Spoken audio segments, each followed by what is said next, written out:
Bạn thân mến, có bao giờ bạn dừng lại giữa những biểu đồ xanh đỏ và tự hỏi liệu phần thưởng này có xứng đáng với cái giá tôi đang chấp nhận? Trong thế giới trading, nơi mỗi quyết định là một lần đánh đổi, nơi mỗi cú click chuột có thể dẫn đến hy vọng hay tuyệt vọng, có một nguyên tắc tưởng chừng đơn giản nhưng chứa đựng sự trưởng thành sâu sắc: tỷ lệ risk and reward. Nhưng đằng sau những con số ấy không chỉ là toán học, mà là một bài học sống còn về kỷ luật, về sự hiện diện và về hành trình đi vào bên trong chính mình. Hôm nay bạn hãy cùng ngẫm trading bước vào hành trình chiêm nghiệm để thấy rằng mỗi lệnh giao dịch, nếu được đặt bằng sự tỉnh thức, có thể là một bước tiến gần hơn tới sự tự do nội tâm. Đây không chỉ là một bài học trading mà là một hành trình tỉnh thức. Câu hỏi vĩnh cửu của trader. Trong thế giới trading, nơi giá dao động từng tích tắc từng nhịp đập, có một câu hỏi mà mọi trader dù mới hay kỳ cựu đều từng đối mặt. Liệu phần thưởng này có xứng đáng với rủi ro tôi sắp chấp nhận? Đó là một câu hỏi không chỉ mang tính kỹ thuật mà còn là sự soi chiếu nội tâm. Trading tự bản chất là hành trình của những đánh đổi. Nhưng để đánh đổi một cách có chủ đích và tỉnh thức, trader cần một kim chỉ nam, tỷ lệ risk and reward. Ở đây, risk and reward không còn là con số khô khan, không chỉ là công cụ quản trị vốn. Nó là biểu tượng cho sự cân bằng, cho kỷ luật và cho sự trưởng thành trong tâm trí. Nó là chiếc gương soi chiếu sự thật bên trong một con người, một trader khi đối diện với cám dỗ, sợ hãi và kỳ vọng. Tỷ lệ risk and reward là gì, nhưng sâu hơn là gì? Về lý thuyết, tỷ lệ risk and reward là tỷ lệ giữa số tiền bạn sẵn sàng mất so với số tiền bạn kỳ vọng sẽ thu được từ một giao dịch. Ví dụ, nếu bạn vào lệnh với stop loss $100 và kỳ vọng take profit là $300, thì tỷ lệ RR là 1/3. Nghe đơn giản, nhưng đằng sau con số tự nhiên tĩnh tại ấy là một trường năng lượng động, tâm lý. Risk là sự đánh đổi, reward là kỳ vọng. Một trader thiết lập một lệnh giao dịch không đơn thuần là chơi trò xác suất, mà là đang đặt niềm tin vào tương lai chưa xảy ra. Niềm tin ấy cần một cái giá, và tỷ lệ chính là cách bạn định giá cho niềm tin của mình. Nó như một chiếc cân. Một bên là rủi ro bạn sẵn sàng đối mặt, một bên là lợi ích bạn hy vọng nhận lại. Nhưng nếu chiếc cân ấy lệch quá nhiều, hoặc vì quá tham, hoặc vì quá sợ, bạn sẽ không còn đang giao dịch nữa, mà đang đánh cược với số phận. Sự đánh đổi, sự trưởng thành trong từng quyết định. Trader mới vào nghề thường bị cuốn theo ánh sáng của phần thưởng. Họ mơ về những cú nhân 10 tài khoản, những cú entry thần thánh. Và trong mơ mộng ấy, họ quên mất risk là điều kiện tiên quyết. Họ vào lệnh với kỳ vọng mù mờ, không có điểm dừng lỗ, không có kế hoạch thoát lệnh. Họ giao dịch bằng hy vọng, không phải bằng chiến lược. Nhưng thời gian là người thầy khắc nghiệt. Mỗi lần cháy tài khoản, mỗi lệnh thua lỗ không kiểm soát là một bài học về sự trưởng thành. Và một ngày trader ấy sẽ hiểu, rủi ro không đáng sợ. Cái đáng sợ là không biết mình đang đối mặt với điều gì. Sự trưởng thành trong trading không phải là lúc bạn biết đoán đỉnh đáy, mà là lúc bạn dám từ chối một lệnh tưởng như rất hấp dẫn chỉ vì nó không đáp ứng tỷ lệ risk and reward mà bạn đặt ra. Đó là lúc bạn đặt kỷ luật lên trên cảm xúc. Đó là lúc bạn chọn sự bền vững thay vì sự phấn khích.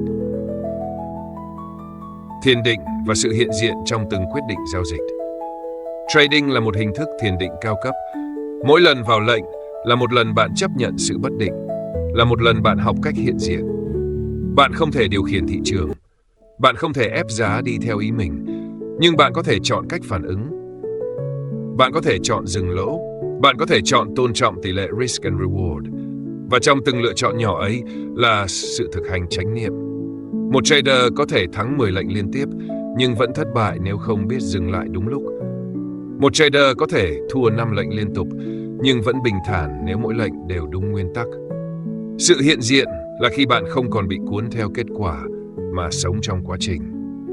Tỷ lệ risk and reward là một công cụ thiền. Nó giúp bạn dừng lại và tự hỏi, liệu đây có phải là cuộc đánh đổi xứng đáng cho tâm trí của tôi? Nếu câu trả lời là không, thì đừng vào lệnh. Nếu câu trả lời là có, thì hãy chấp nhận cả kết quả thắng và thua với cùng một tâm thế. Tâm lý đằng sau tỷ lệ risk and reward.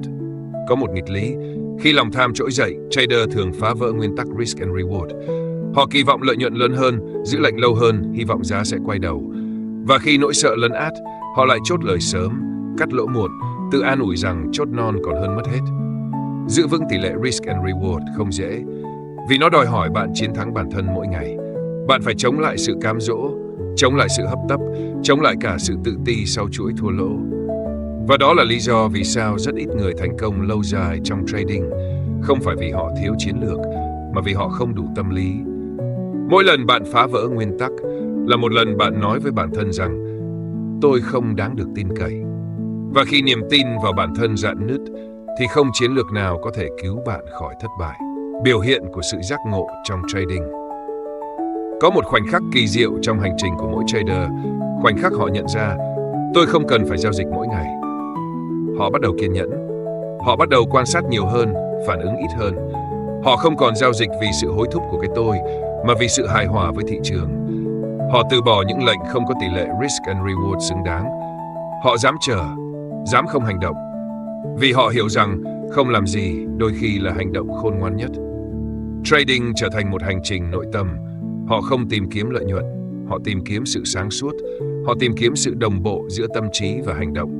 Và mỗi lệnh giao dịch nếu có, đều là kết quả của một sự hiện diện trọn vẹn. Câu chuyện thực tế, lật đổ thói quen, tái thiết kỷ luật. Tôi từng biết một người bạn, một trader đam mê, đầy khát vọng. Anh ta bắt đầu với sự nhiệt huyết, nhưng sớm bị cuốn vào vòng xoáy của lòng tham. Anh ta vào lệnh vô tội vạ, không stop loss, không tính toán risk and reward. Tài khoản tăng nhanh, rồi cháy sạch chỉ trong một đêm. Cú sốc ấy khiến anh rơi vào trầm cảm. Nhưng rồi, thay vì bỏ cuộc, anh quay lại. Anh bắt đầu từ con số 0. Anh học cách ghi nhật ký giao dịch, đặt tỷ lệ RR trước khi vào lệnh. Mỗi ngày, anh chỉ chọn 1 đến 2 cơ hội tốt nhất. Anh không còn bị hấp dẫn bởi tiếng gọi của thị trường, mà chỉ làm điều phù hợp với kế hoạch. 1 năm sau, anh không chỉ lấy lại tài khoản mà còn lấy lại niềm tin vào chính mình. Anh từng nói với tôi, trading dạy tôi cách sống. Trước kia tôi phản ứng vô thức với cuộc đời. Bây giờ tôi học cách hiện diện và lựa chọn. Làm sao để rèn luyện một tỷ lệ risk and reward bền vững? Không có tỷ lệ RR nào là lý tưởng cho mọi người. Với người giao dịch lướt sóng, RR có thể là 1:1. Với người giao dịch theo xu hướng dài, có thể là 1:3 hoặc hơn. Quan trọng không phải là con số, mà là tính nhất quán. Một hệ thống giao dịch bền vững cần có kỳ vọng dương, nghĩa là trong dài hạn, lợi nhuận vượt quá thua lỗ. Để đạt được điều đó, tỷ lệ risk and reward cần được thiết kế phù hợp với phong cách, tâm lý và thị trường mục tiêu. Rèn luyện ARA bắt đầu từ việc viết nhật ký giao dịch. Hãy ghi lại lý do bạn vào lệnh, ARA là bao nhiêu, cảm xúc lúc vào và lúc thoát lệnh. Qua thời gian, bạn sẽ thấy mẫu hình hành vi của mình. Bạn sẽ biết khi nào bạn phá vỡ nguyên tắc và tại sao. Và hãy nhớ, việc tuân thủ tỷ lệ ARA không phải để đảm bảo chiến thắng, mà để đảm bảo bạn không tự hủy hoại chính mình. Cuộc sống cũng là một giao dịch. Chọn đánh đổi điều gì là câu hỏi mỗi người cần tự trả lời. Trading dạy chúng ta rằng mọi phần thưởng đều cần một cái giá. Và nếu bạn không biết mình đang trả giá vì điều gì, thì sớm muộn bạn sẽ mất nhiều hơn bạn tưởng. Tỷ lệ risk and reward không chỉ là công cụ quản trị vốn, mà là triết lý sống. Nó dạy ta biết đánh đổi một cách có ý thức, dạy ta biết dừng lại, biết từ chối những điều không xứng đáng, biết chờ đợi những cơ hội thực sự. Giống như cuộc sống, mỗi ngày chúng ta đều phải đưa ra quyết định, chọn điều gì, từ bỏ điều gì. Và chỉ khi bạn sống như một trader tỉnh thức, bạn mới có thể sống một cuộc đời không hối tiếc. Hãy để tỷ lệ risk and reward trở thành cán cân niềm tin, nơi bạn học cách tin vào chính mình, vào quy trình và vào sự trưởng thành nội tại qua từng lần đánh đổi.